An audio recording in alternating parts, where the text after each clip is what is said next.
Welcome to this special edition of ALN Thursday at 3. Special in many ways. Mark Knight is a key member of the Institute of Asset Management, as well as being the contact person at our member 1898, a engineering company, international engineering company. And we are having our big event tomorrow. So Nick is in the air at this time, our production, our expert, our director of technology. So he'll be adding a intro to this later. But we do want to thank all of our sponsors, especially 1898. Don't forget that the AJAG A55K professional certification course starts October 24th. And you might want to get involved in that with your team. And tomorrow, if you're able to, join us in Washington, D.C. at the National Academy of Sciences for a culture of value, sustainable infrastructure.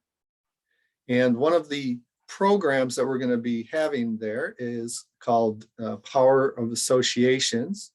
And as I said, Mark has helped the Asset Leadership Network write a paper on asset leadership that we're going to co-publish with IAM North America, or maybe even IAM International, because we heard there's getting a good response to that paper. So how you doing, Mark? Very good, Mike. How about you? I am not as freaked out as I usually am the day before an event. So we might be getting this down pat now. Practice makes perfect. Yes.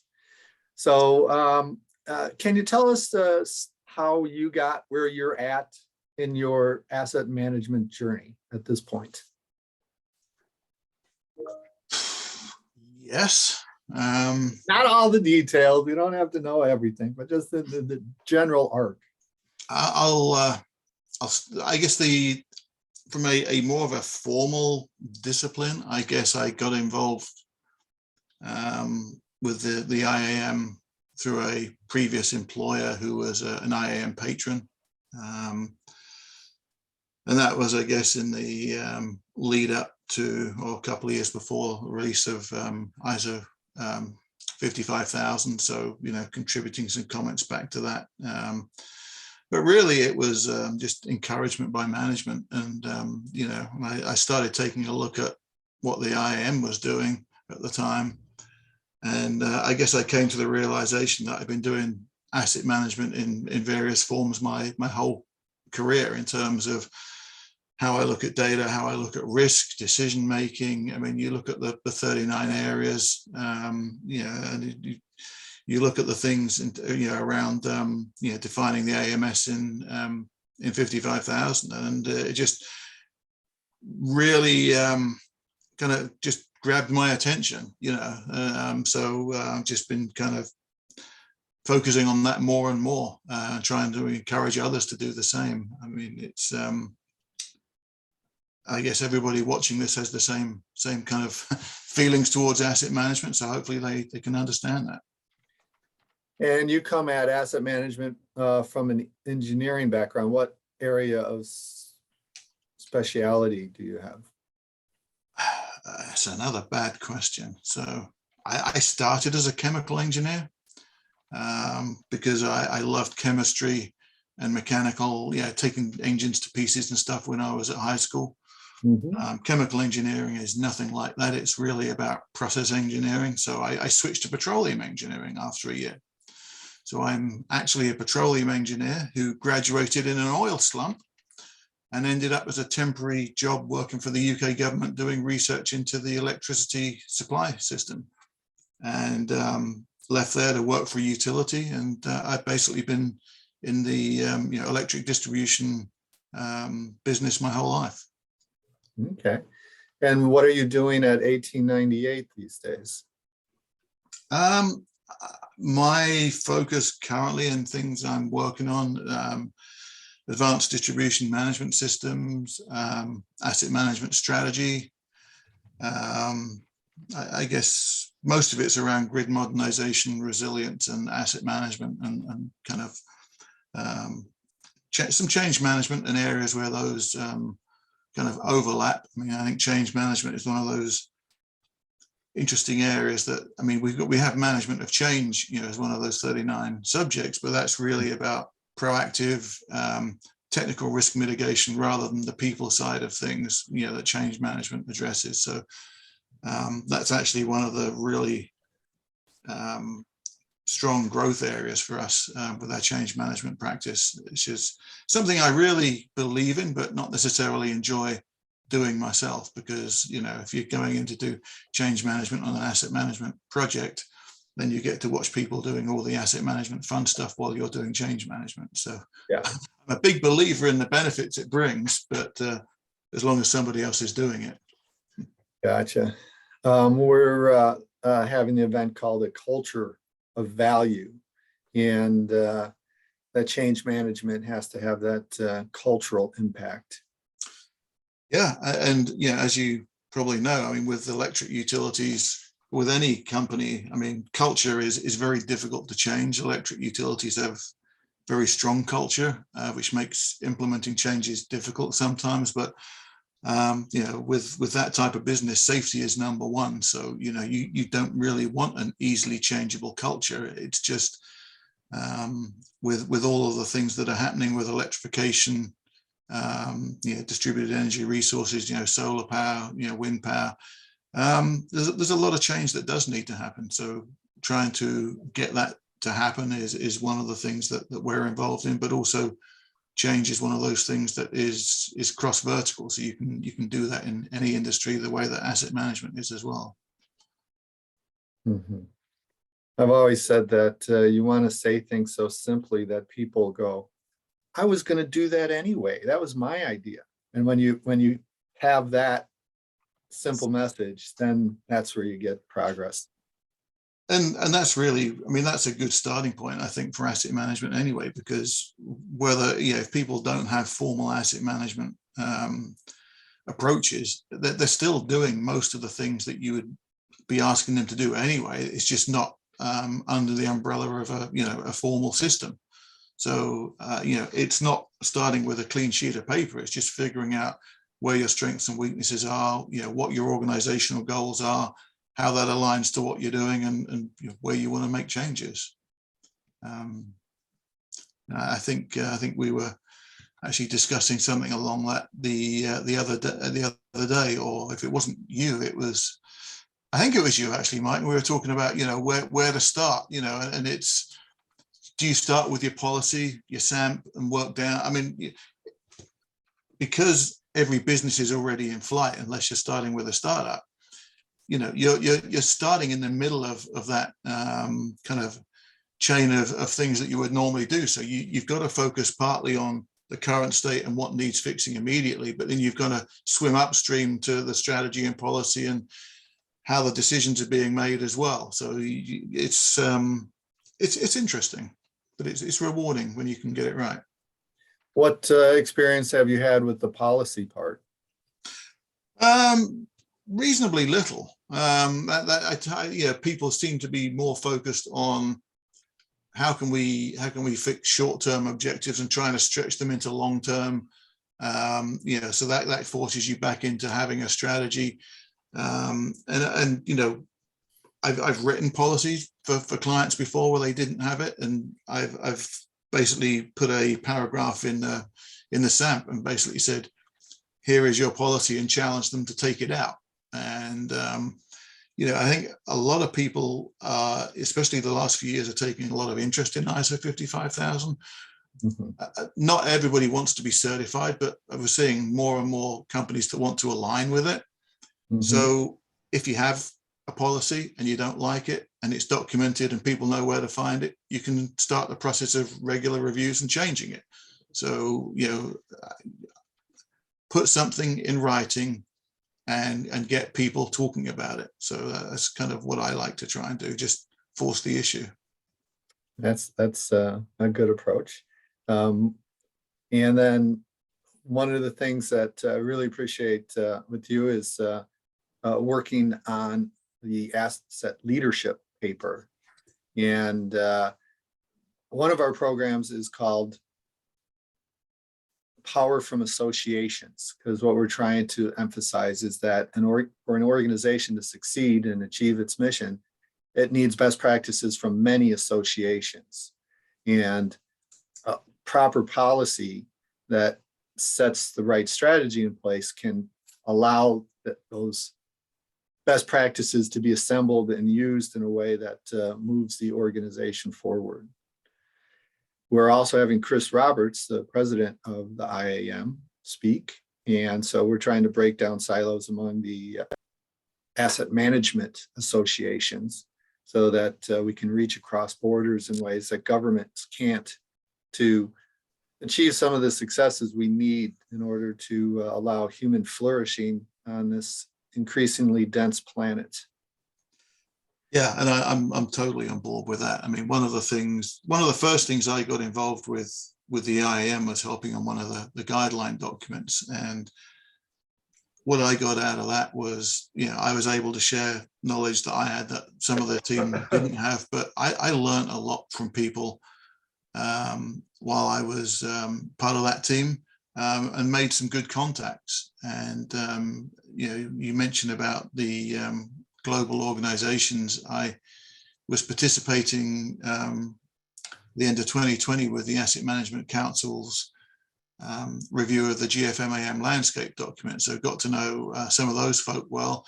And that was one of the drivers that got me to reaching out to you last year and starting to build the relationship that we're developing now between ALN and IAM. And I found that very useful, rewarding. But I think anything that builds networks within the asset management community, whether it's between organizations within different parts of one organization, or just as we were discussing before the call, just the personal connections, it all helps, because we all have slightly different perspectives. And it's also good, I think, when you build your personal network with people that are a like mind with this area.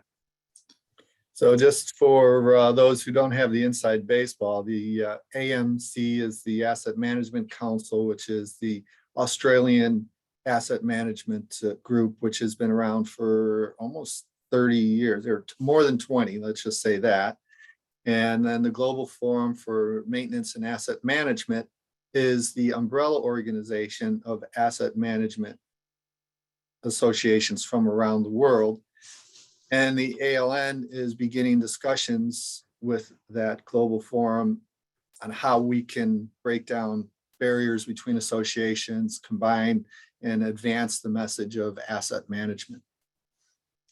So if anybody's read or those that are familiar with the GFMAM's landscape document, about 18 months ago, GFMAM members went through a review of that document with suggestions as to if it was going to get rewritten, what types of things could happen. I actually participated in the AMC team that did that. And one of the valuable lessons I took away from that is be careful if you work with the Australians, because you'll spend 2 calls a week getting on conference calls at 2 a.m. in the morning, and that's no fun.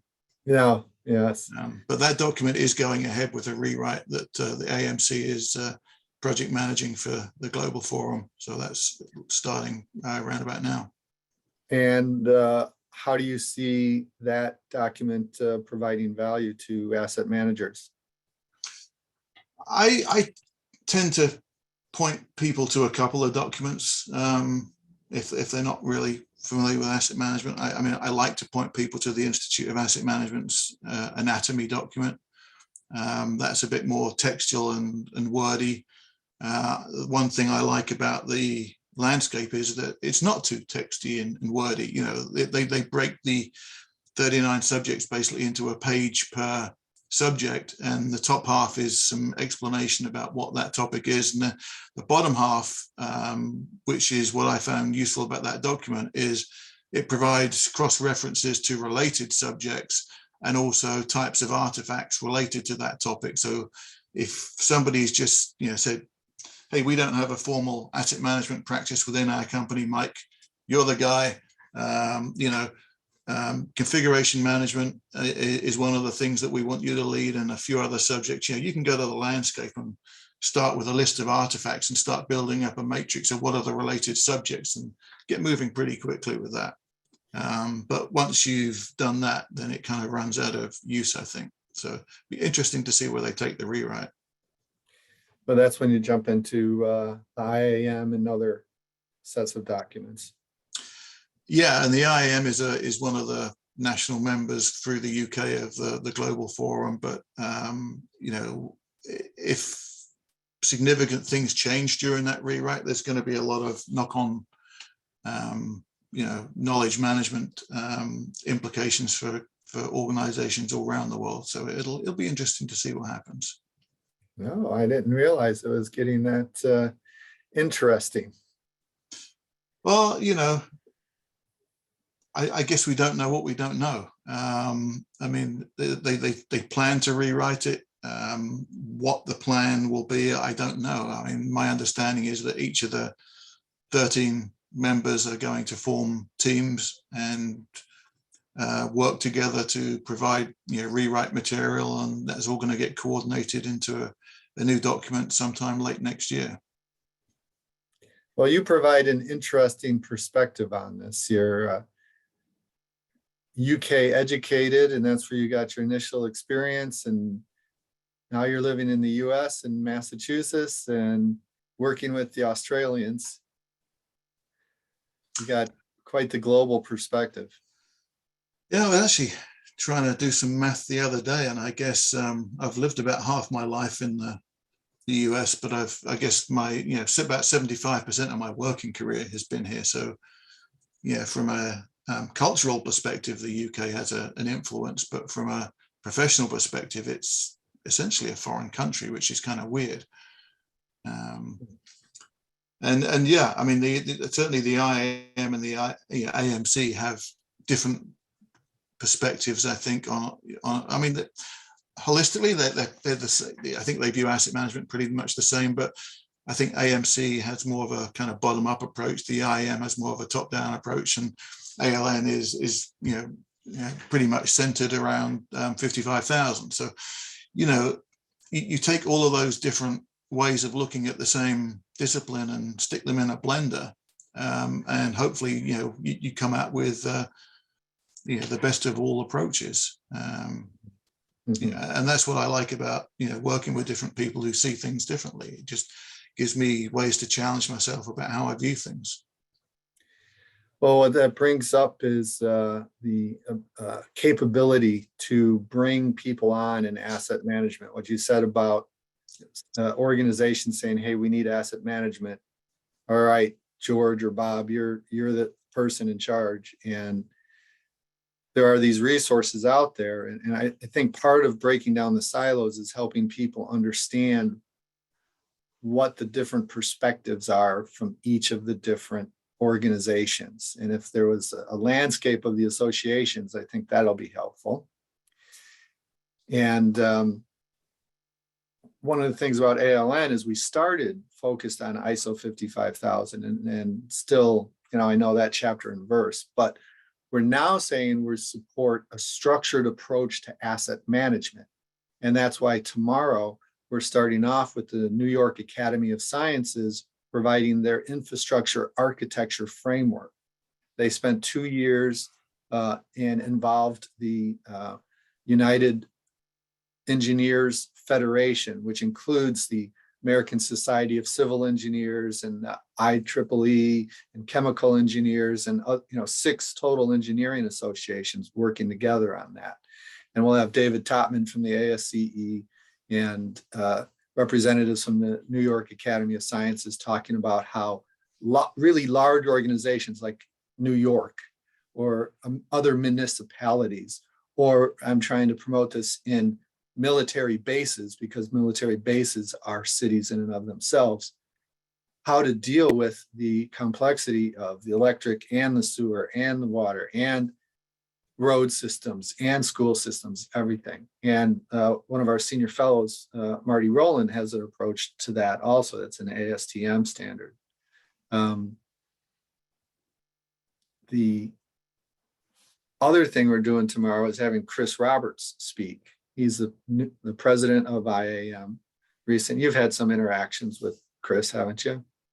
Yeah, I know Chris well. Yeah.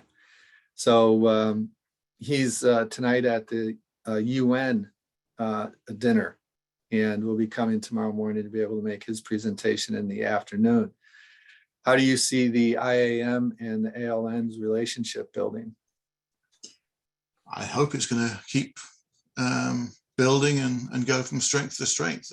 Whether that happens quick or slow, I don't know. I know there's multiple people, I think, on both sides of the fence that are interested in seeing that relationship develop. So we just have to keep doing things like that. And I think, I mean, the IAM is going through something they call Transform 22 at the moment, which Chris has been driving, and it's basically giving the global chapters more autonomy to drive local member services, conferences, but also with more focus on knowledge management.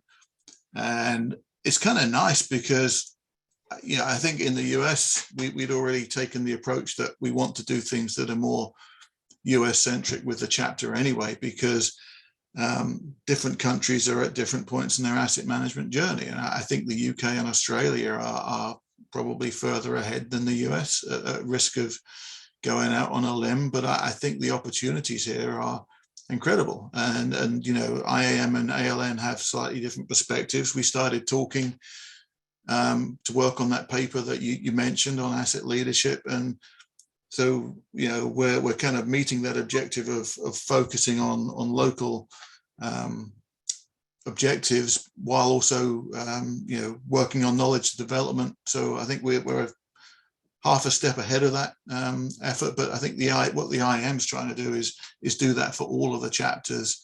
And, one of my roles there is part of the knowledge leadership group. So, I've been pushing to actually set goals for each chapter.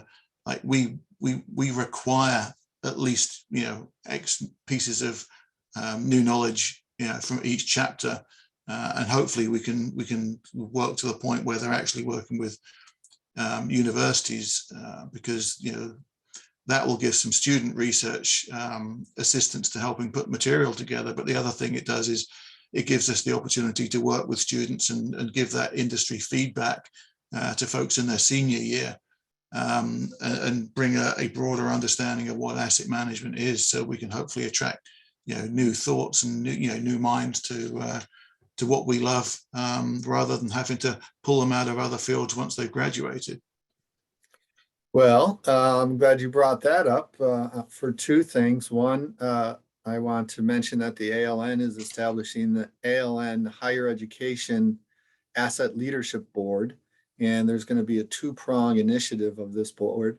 And one is to develop a template curriculum that any institution of higher education can use to start their asset management program and not have to create one from scratch. And the second one is to provide information to those who are managing the assets at universities and tailor the message specifically for those people who are dealing with university assets. Yeah, I mean, I think one of the biggest challenges is actually getting people to understand what asset management is. I mean, you've obviously, we've all gone into Google and just typed in asset management, and you'll find all these hedge funds, financial management, and stuff like that. And what we think of as real asset management is often a long way down the list. So getting people over the hurdle of what is asset management is one of the things. And also the fact that I think a lot of people who view it as being asset centric naturally gravitate to maintenance, operations and maintenance type, which is, it's a big piece of it, but it's not the only piece of it. And I wish I could remember the name, but I think earlier this year, at the beginning of the year, there was a guy in a Northwest water company in the US who'd written a good magazine article along those lines about, one of the biggest challenges in asset management is actually explaining to people what asset management is. Because if you want to get them on board with making changes to how they operate the business, you've got to put that framework perspective in place so that they actually understand what you're trying to tell them. For those of you listening, we will track that down and we'll make that available as one of our sources in our weekly newsletter as soon as we can, because I'm sure we'll come across that pretty soon. The other thing I wanted to have you elaborate on is your approach to chapters providing new knowledge. What type of knowledge or what delivery method are you looking for from chapters? Papers, presentations, webinars? So that's a good question, and I actually have an answer. So one of the, part of Transform 22 is actually to develop material, make it available. Actually, I can read you. It says, available to those who need it far more quickly and in an easily consumable format. So the paper that you and I have worked on with Mark de Klerk is, I would say, it's not like a white paper you'd see in academia. It's more of an article. I like to keep things to a couple of pages if possible, which obviously that this paper isn't. But I think with the last 3 years and people being kind of oversaturated with webinars and things to read, if I got a 30-page paper, I put it on, I'll read this tomorrow morning, before I start work, and tomorrow morning I've got a new file to put out. So it gets bumped and never read.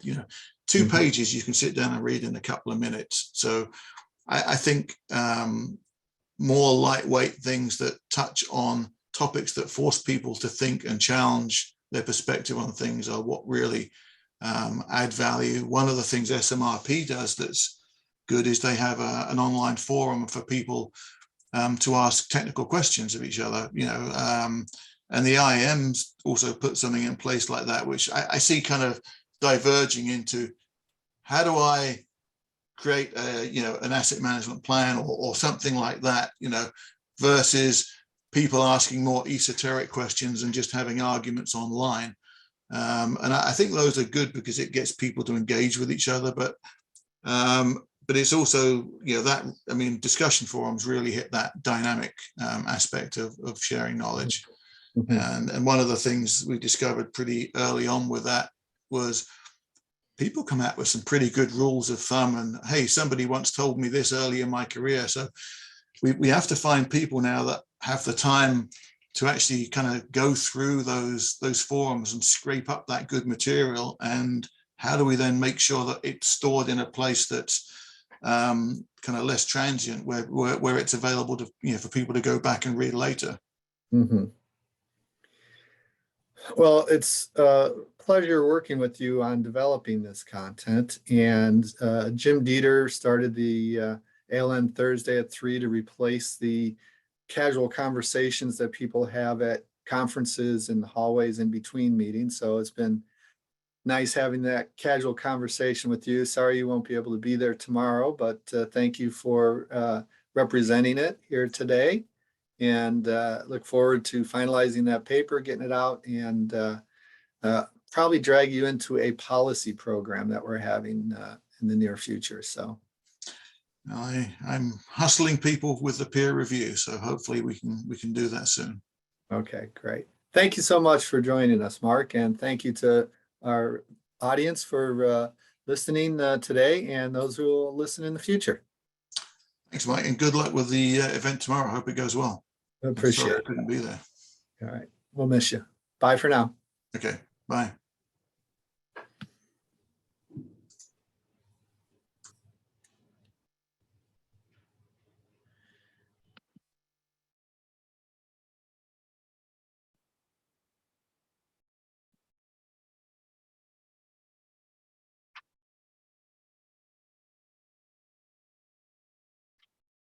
I just made everybody who is still sticking around panel members. So David, if you want to say anything, you can. And our good friend at State, if you want to say anything, you can, but don't feel any obligation. Hey, Mike, thanks. Good rundown. I wrote down several buzzwords from y'all's conversation, so it's good. Yeah, glad you could join. And then we'll get you a link to the web version tomorrow. Excellent. And then also one of our presenters, 18-month or 20-month-old daughter is sick, and he might be presenting a 15-minute talk from the web instead of online. Just breaks my heart to think of a 20-month-old baby being sick. Oh, I know. I'm a big enough. When I'm sick, I'm a big enough baby. Small child that's not feeling well. It's not fun. So good. Well, good deal. Thanks for Mark's insights. Were really good. Okay. Thanks. So this was a very different ALN Thursday at 3, especially opening up this after program. But thanks everybody for joining, and talk to you later. Take care. Bye-bye. Bye.